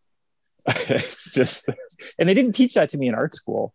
I went to art Right. school for painting and then got hooked on comics and then started using Intaglio printing classes to nearing the end of my studies there to do comic work. In any art history class, I was also bringing up comics and the history of comics. And that was like, a big proponent in like my art education. It had nothing to do with mural work whatsoever. They frowned upon it. In fact, they frowned upon mural On work. mural work. Yeah, very unmural of me. How dare you try to make a living? Yeah, Something like that. Just starve. Yeah, you recently posted a couple of videos, and I think you posted that you happened upon VHSs about the history of comics, and then you did some screenshots of the actual content of the VHS to introduce artists that were important in the history of comics. So I guess we could go, as I do here, and what's your random go roundabout random directions, but back to VHS. At which point, I'd also like to point out that your fountain pen origin story also is like foundationally based on a VHS tape, right? Which Yes, yes. I love that the story is just very like interconnected and coming full circle. But yeah, I would love to talk about like what you appreciate about VHS, why you're interested in VHS, and specifically those comic VHSs that you found. How did you find them? And, what were the contents of them? So 5 questions in one, but go for I'll try to answer at least one of them. Not all of them, but I'll try for one. Go for one. That was, I think I think I can sense whether there's something I'm looking for in a thrift store as I'm driving by. Sometimes I'll get it, like it'll be like it sounds ridiculous, but honestly, it's a sixth sense at this point. I think I've been thrifting for so long that like, and maybe other thrifters have this thing too. It's like less than I need to be here at 11 o'clock when they open and stand in the lineup. Because when I found those tapes, it was a Saturday morning. It was like maybe 10:30 or 11. And I was like, I'm going to go. I haven't been in here in 4 weeks. I feel like there might be something in here. I haven't gone in there for a long time. And so I went in and they were just right there in the middle. Like, you can tell when somebody's been in there and picked because there's like holes in the VHS tape shelves. There's like massive holes. And so you're like, okay, somebody's picked. Usually it's all the horror tapes. People are like VHS horror crazy. Like they just hoard these fantastic tapes from the 80s. And if you watch one from the 80s specifically, late 70s, hard to find VHS tapes from the late 70s. I have a few, but specifically the 80s, the tape quality on some of the really bad ones is fantastic. Like you pick up the tape and you can feel the weight and it's heavy. It's like, this is going to be good. You know, like you pop it in the VCR, you know, the gears start moving and then you hear the crackle of the tracking adjusting on the screen.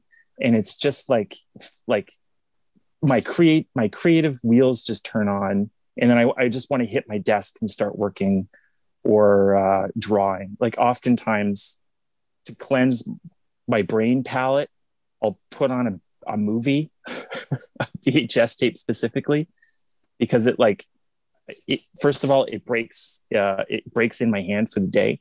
I'll draw scenes from the movie quickly. I used to do it on the bus when I had to bus to work. I used to work at Michael's in the frame shop.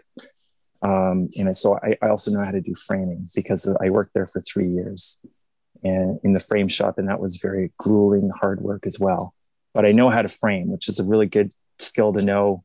It's good to know what sizes of prints that you can make that are easy for people to like stick into a frame because Michael's makes a lot of money on people who buy prints from artists who don't know about standard framing sizes. So I like to see the giants suffer a little bit. So it's definitely a good thing to know about framing sizes. But with the tapes, cleanses the palette. What is it specifically about the VHS crackling, VHS movies specifically that has this effect on you? It's something on the tape. It's photographed. It's like physically moving through the gears. I like thinking about the gears in the tape, and it's also not permanent. A lot like your creative output, like stuff that I put down on paper. It's like it's not permanent. It's not going to last. You know, if these pens have lasted a long time, but they're not going to last forever. And there's something to be said for that. Also, how time affects these tapes is also I think it's a big player. Almost like the really bad tapes, the ones that have like, it looks like they're walking through a room full of smoke, like somebody's been smoking as they were filming, and it's just like the whole room is just this fuzzy haze. Like it maybe because I'm a child of the 80s, you know, that's probably exactly what it is. But my 3-year-old knows how to use a VHS tape player. She might be the only one in existence currently who knows how to do it. Aside from like third world countries, I don't know. But she can just pull a tape off the shelf and just pop it in, and she's ready to go.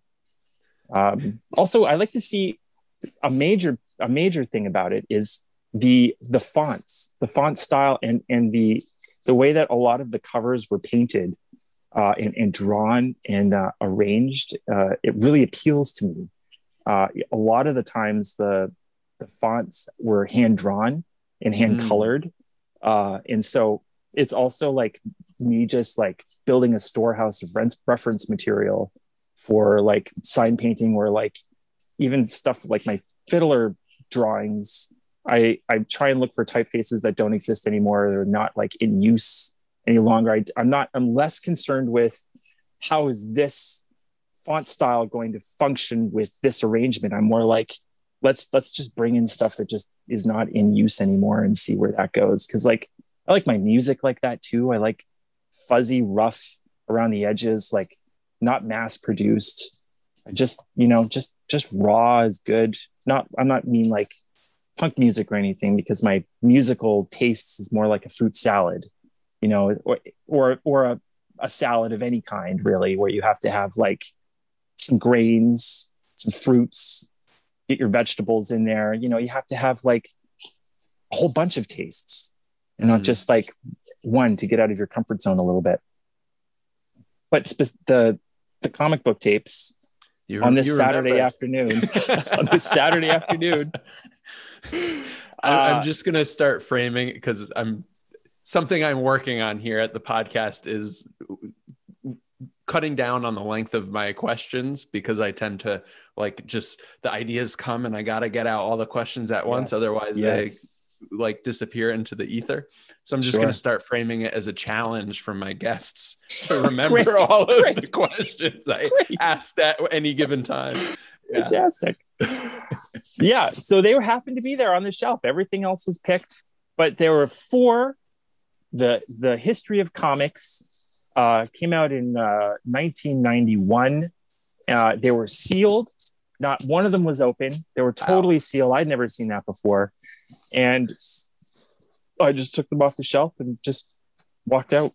I paid for them, of course. I paid for them, of course. But my hands were shaking. I was so excited. I was just, it's a really interesting series. So I have a little IGTV box there on my Instagram page where I'm going to post more excerpts from that series, because it's a really fantastic, comprehensive, like 8 hours long, just a rundown of like comics.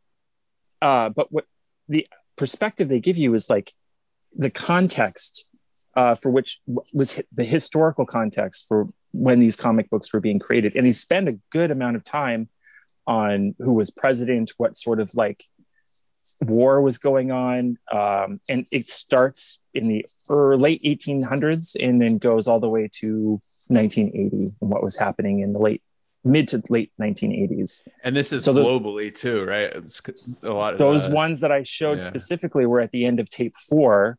And it was maybe 45 minutes of the tape was devoted to showing artists from around the world. So there was Spain, Germany, Italy, France, the States, and they ended it with this question: what are the next generation of comic artists going to bring to the medium, and will it survive? And so it was really exciting to see just every tape is great, because they also have these beautiful fade-ins. You were talking about how you like green screen. There was just sometimes there's like a square where they're interviewing somebody, and inside the square is like normal, but then on the outside there's like wobbly lines and like multicolored early 90s. It's beautiful. Like little tiny screens that are coming up and shooting out of a pipe and then landing down into the water and doing this whole flippy thing through your narrative experience and watching the tape. I was over the moon. I think I talked about those tapes for about a week and then got up enough nerve to it took a while to fast forward and rewind to get through. So I also enjoy the physical, it's you have to do something in order to get to that section of the tape. You can't just push a button and stare at a screen. To do it, you have to hear the clunking of the VCR to get to each scene. I was thinking the other day of secret songs on a tape, Yes. And when the transition occurred to CDs, that it just didn't have the same impact, because you could see that there was a minute left on the song and there was likely a secret song on the end. and I don't know what made me think of that, but I was myself kind of thinking about analog devices in a nostalgic kind of way. Yeah, there's definitely tapes. I just found a box of my old tapes yesterday, actually. Some stuff that I used to record off of the radio at after 12 is when all the interesting music came on.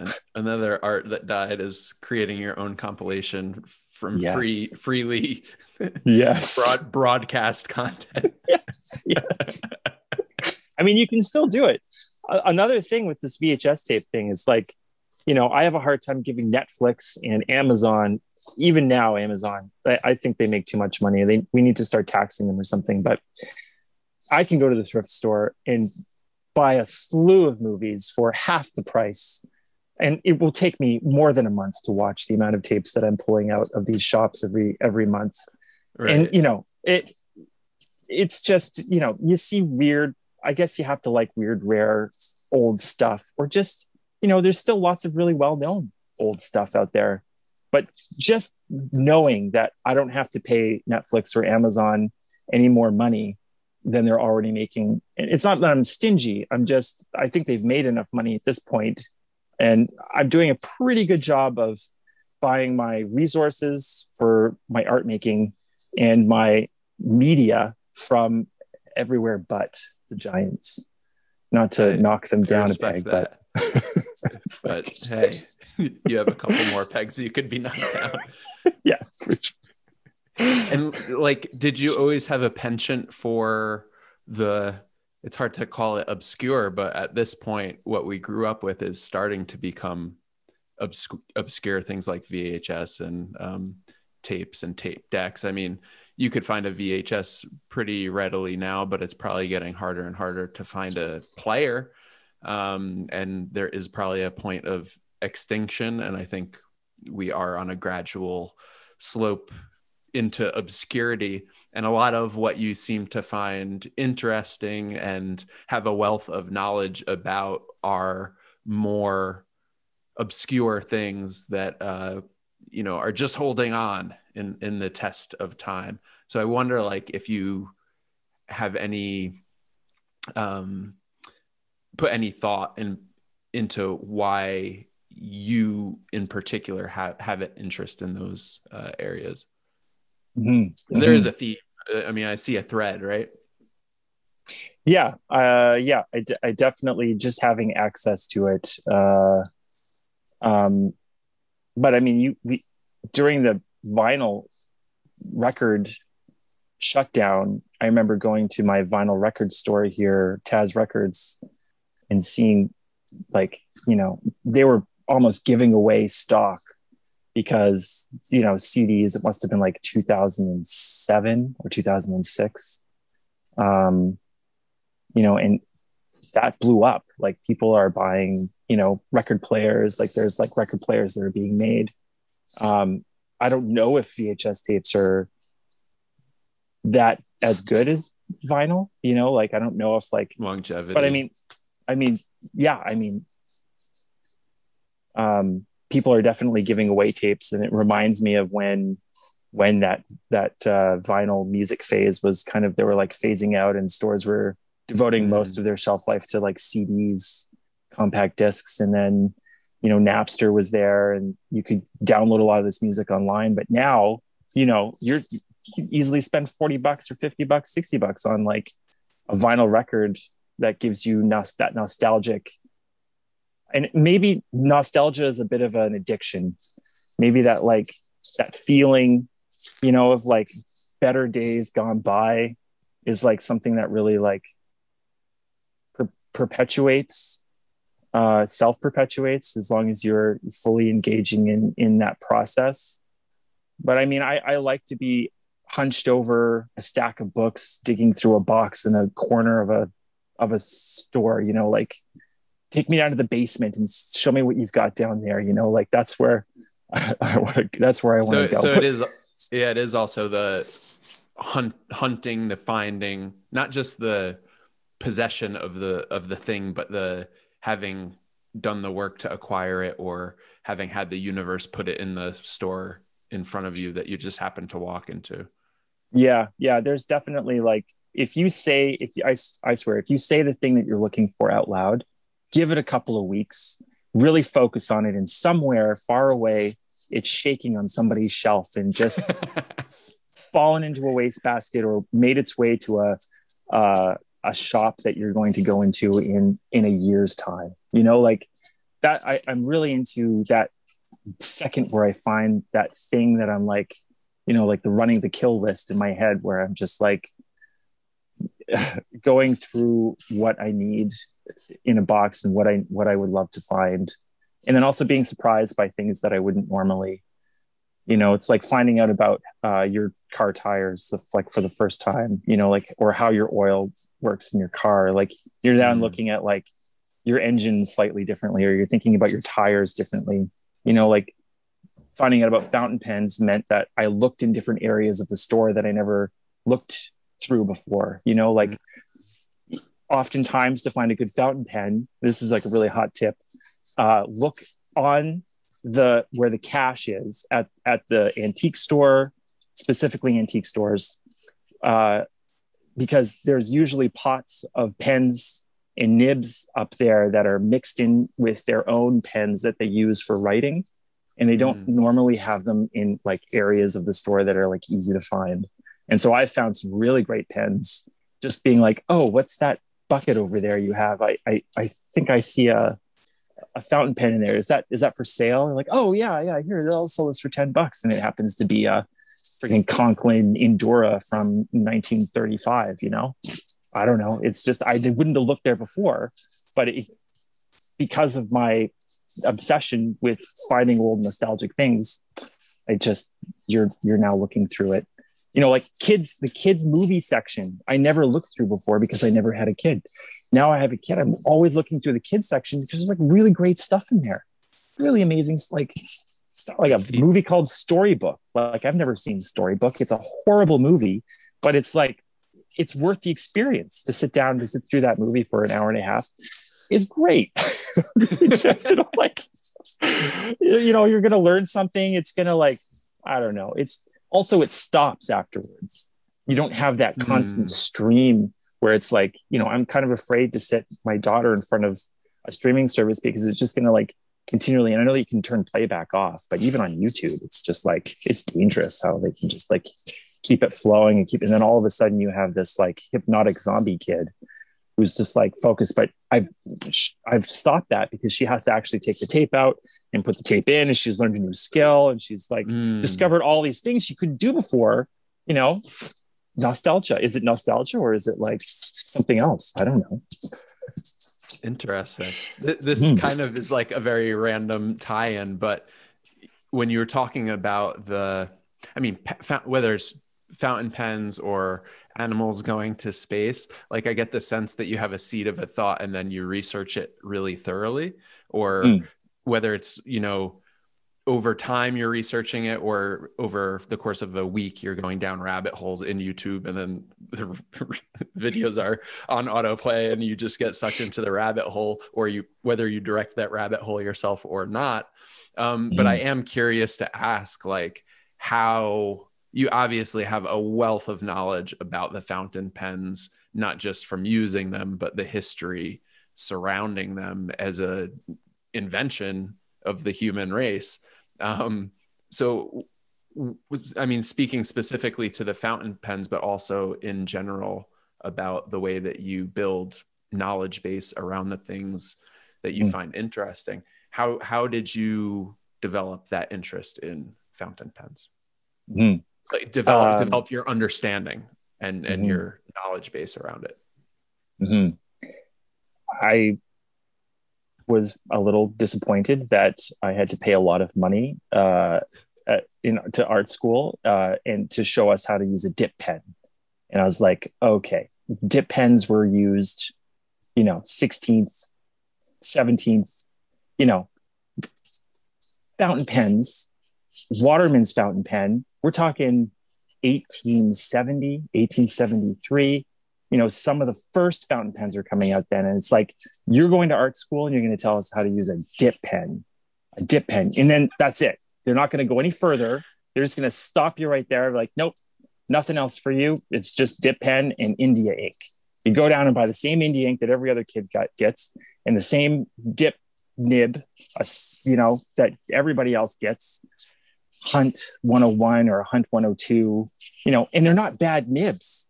They just don't, they're like, at least the school that I went to, they were just like, yeah, you have to like explore freely with the pen, and and feel what it feels like on the But pen, only on the this one paper. pen and only this one ink. That's it.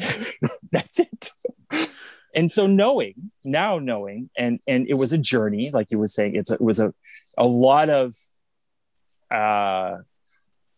nights staring at eBay, like trying to be like, is this $100 that I'm going to lay down on eBay right now going to be the pen that's going to like stop me from buying the next pen? Or am I going to buy this pen and then it's going to throw me down another rabbit hole where I'm going to have to buy 4 or 5 different variations on this pen? Because this is a history. Okay. There's like over 100 years of fountain pen use. That's like, say we had cell phones for over 100 years. Okay. And then going back and trying to figure out what vintage cell phone, like, because we're going to get there at some point. Like, right. People are already fixing up vintage cell phones and using them.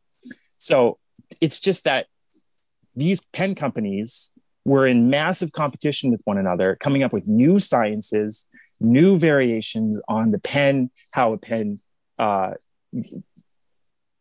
uses ink, how it like goes from a sac to a piston filler to a vacuum filler to a pneumatic filler, and there's still new inventions coming out with, or people coming out with new inventions on how to use a fountain pen in a different way and coming up with new materials.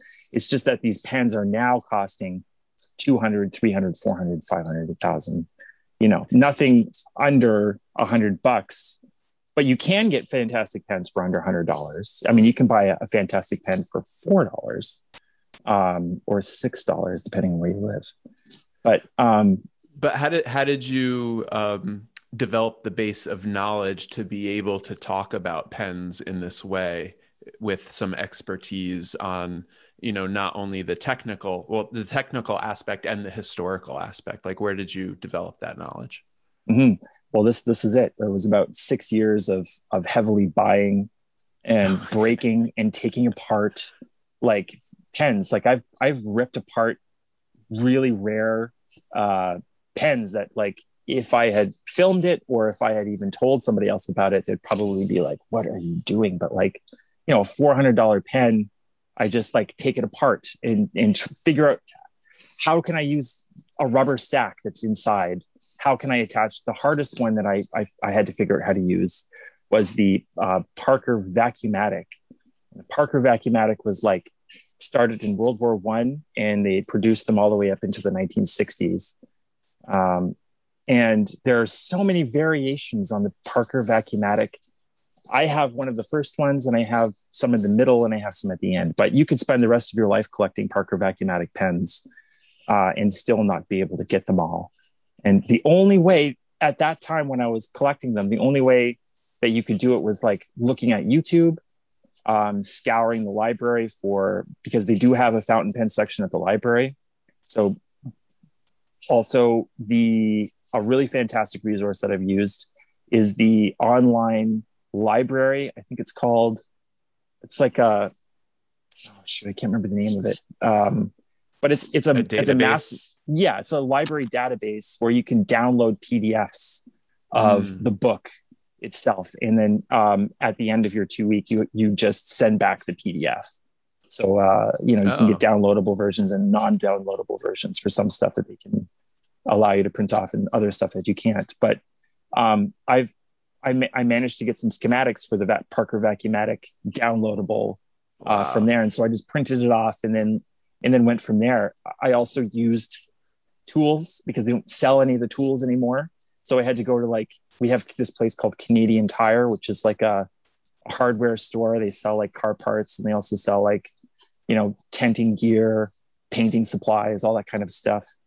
And so I would just find pieces of things that look like a thread from a pen body could screw into, because the Parker Vacuumatic has like a chamber on the inside that draws ink in through a pressure that a pin on the back end of the pen, when you push, pulls the ink in. So it gives it the whole body you can fill full of ink, but there's a tiny little piece of rubber that's held in place by a almost microscopic ball, a tiny plastic ball. And if you lose that ball, you kind of have to like just hope for the best or use something else or figure something. Like I used the back end of a needle pin, a pin, those like, that you put on maps.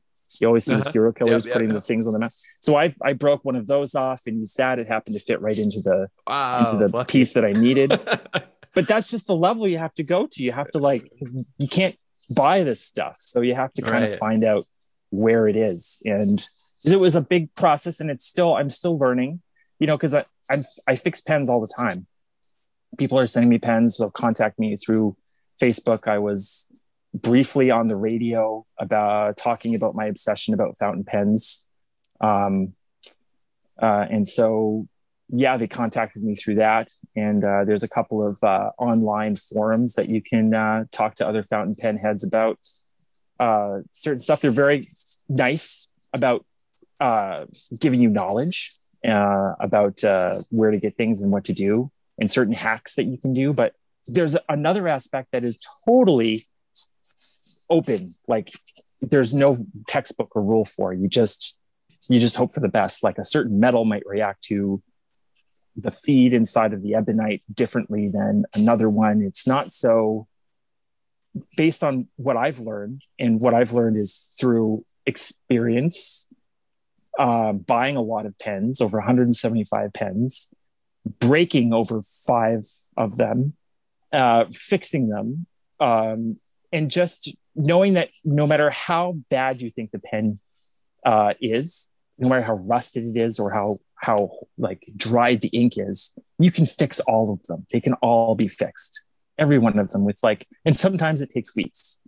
I think I've worked on a pen. Oh yeah, there was one pen that took me maybe 3 months of just like working on it slowly every day. Wow. Is that a process you enjoy? Yes. Yeah. Like the minutia and you can't give up. You can't give up. It's like, I might have spent $5 on it or got a really good deal for it.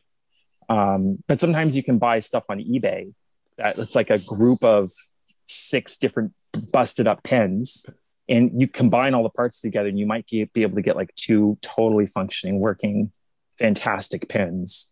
And when they're fully ready to go and fully tuned, a fully tuned nib, the ink should just glide across the paper.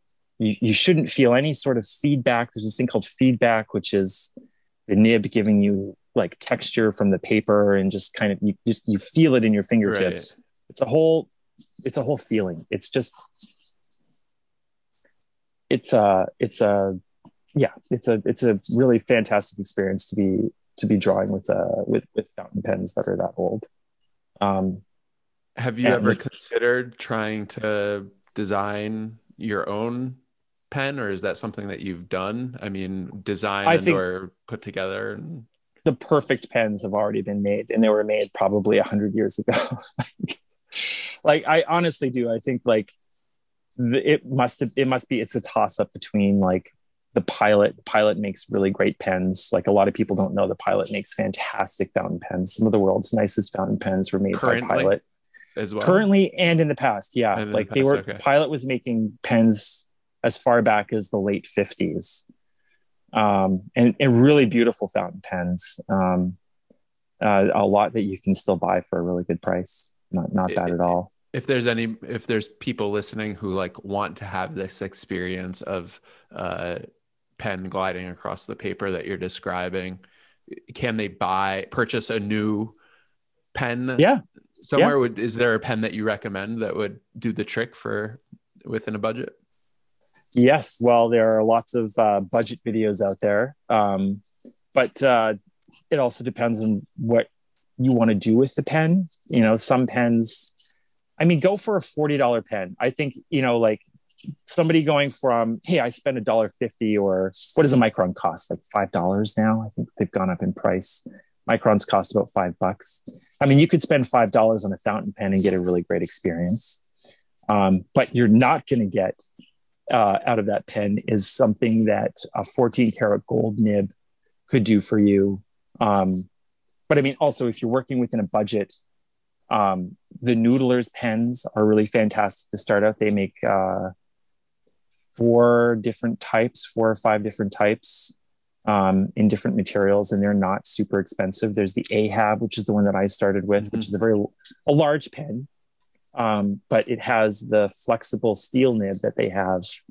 The coveted steel flexible nib is something they're still. It's so interesting because it's like technology that they had. Okay, they were making these fantastic flexible nibs with line width variation. Like throw your 10 different micron sizes out the window. Just get one because you can do it all with this one pen. I was like, they were making this technology in the 20s. They were like coveting their metal recipes, like Waterman's had the correct recipe for gold versus nickel versus what alloys to put into the nib. And they don't have it now. Somehow it got lost, or like the factory shut down and they don't have it. So then all of these companies are scrambling like 6 or 7 years, not 60, 6 or 7 years ago, to like create the next flexible steel pen. And it's like, it's so interesting to see that, like, coming full circle back around, that this technology existed and now it's this like coveted thing that people are scrambling after to get.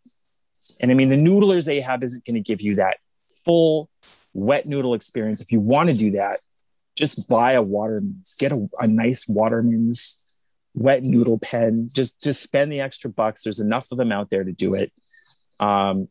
If you don't want a flexible nib, Pilot makes a really fantastic pen called the Falcon, the Pilot Falcon, which has a little bit of a flex. And also, if you look in the second-hand market, you can find a 14 karat nib, and you can have the nib sent off to a nib grinder or a nib smith and have it turned into like an extra fine needle point. If you wanted to do some copper plate calligraphy with it, which is something that a lot of people like to do, you can have a carved for $70. It's not a crazy price. I mean, it's a bit of an out there price, not crazy, but out there price if you're spending $5 on microns and you're like, I'm just going to buy the next microns. But if you add up all the money you've spent on microns over the years, it's just going to be one of those pens. And yeah, you can also, if you buy more of an expensive pen, you can also sell it later. Lots of people are buying or trade it for another pen. I highly recommend testing lots of inks as well, getting as many different types of inks under your belt as you possibly can. Experiment. Don't just go with India ink. Go with like a clear ink or a different colored ink. Also, drawing with different colored inks on a paper that you're used to can also give you varied effects and maybe take you places you normally wouldn't ever go. Awesome. My mind is kind of blown, not just by the depth with which you approach the subject, but also like the wet noodler specific vocabulary.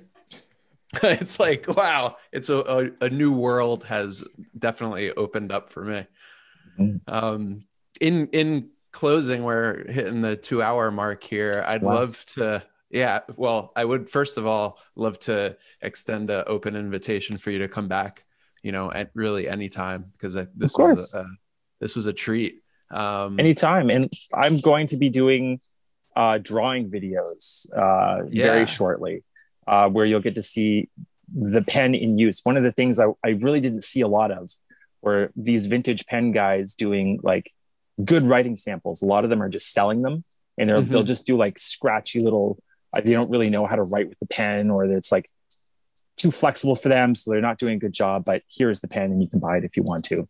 So my intention will be to make 30-second to a minute long videos of like some of the drawings that I've been doing, but with the pen, so you can actually see them in use, because some of them are really, really nice to look at. Really. Yeah. And I mean, you've never seen anything like them. We didn't even get into technique of deploying the pen. I guess we'll save that.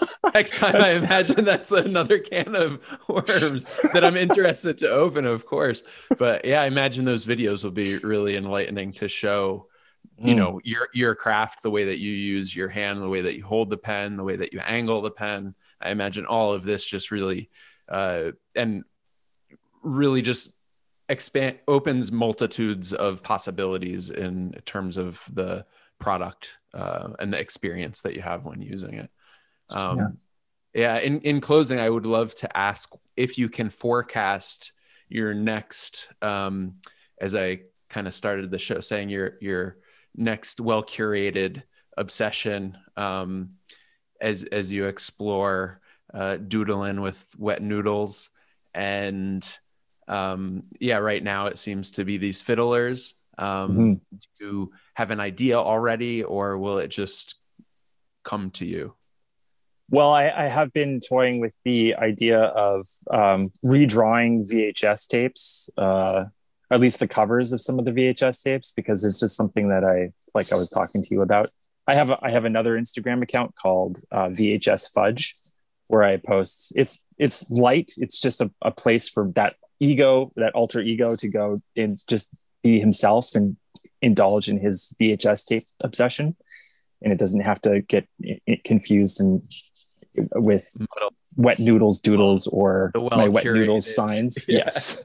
Yes.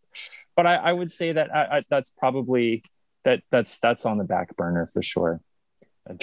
Drawing some of those stranger movie covers, because when you're looking again through any non-specific streaming service, they just give you not even the like original title or anything. They're just giving you. So in my mind, I think that there's going to be a lot of interest in some of the original tapes, cases, and movie posters.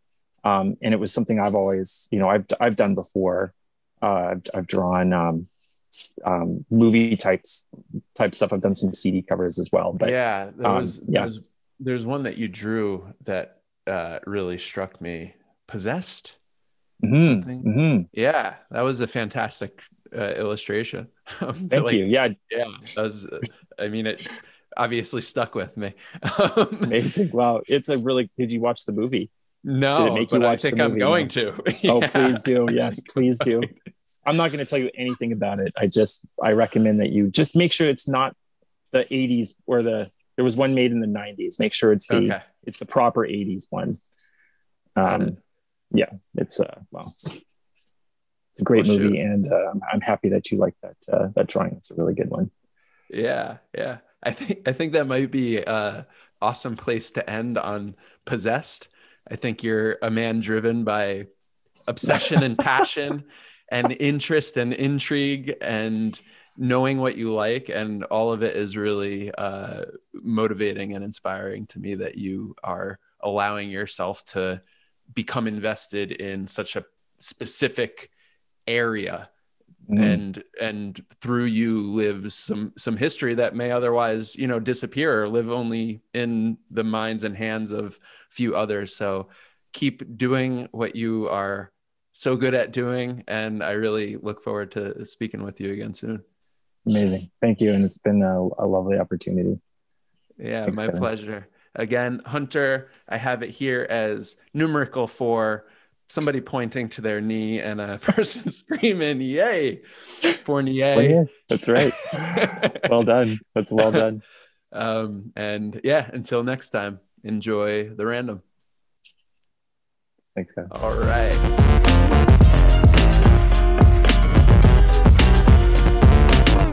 Welcome, my fellow randoms, to the post-show debriefing of this 30th episode of What's Your Random Podcast with Hunter Fournier, aka Wet Noodles.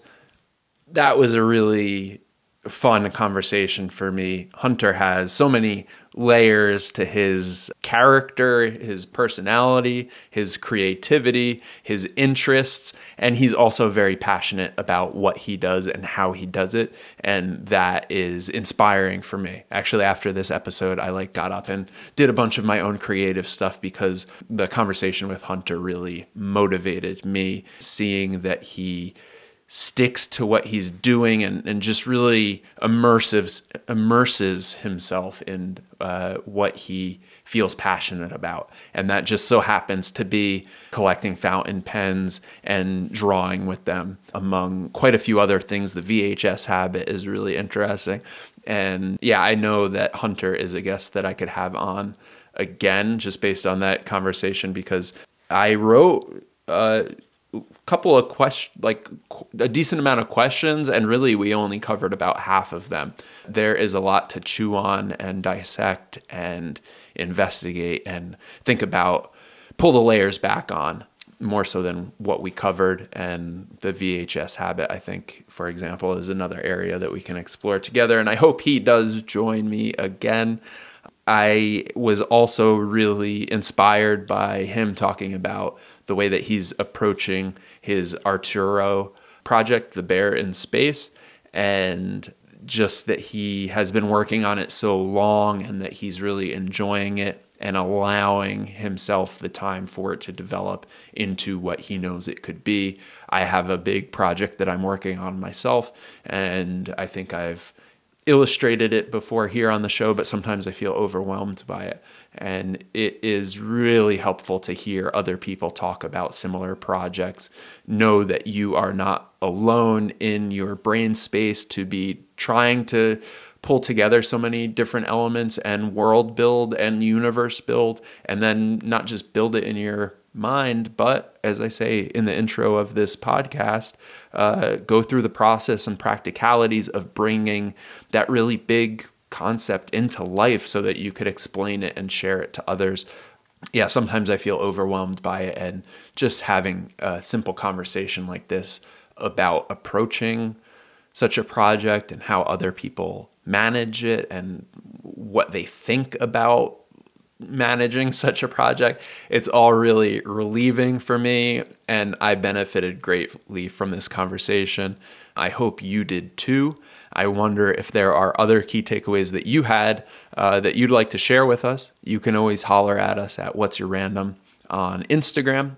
Any of the 3 posts I make in relation to this specific episode, comment on one of those and let us know what you think, or on Twitter or Facebook. Regardless of where you post, we look forward to hearing you. We look forward to growing our community and getting the voice of really interesting creatives like Hunter into the ears of other creatives so that we may all benefit as a kind of indirect community of people who are doing exactly that, trying to bring your idea into fruition. And every time, I'm just going to say thank you in general to this podcast and everybody who's participated so far here on the 30th episode.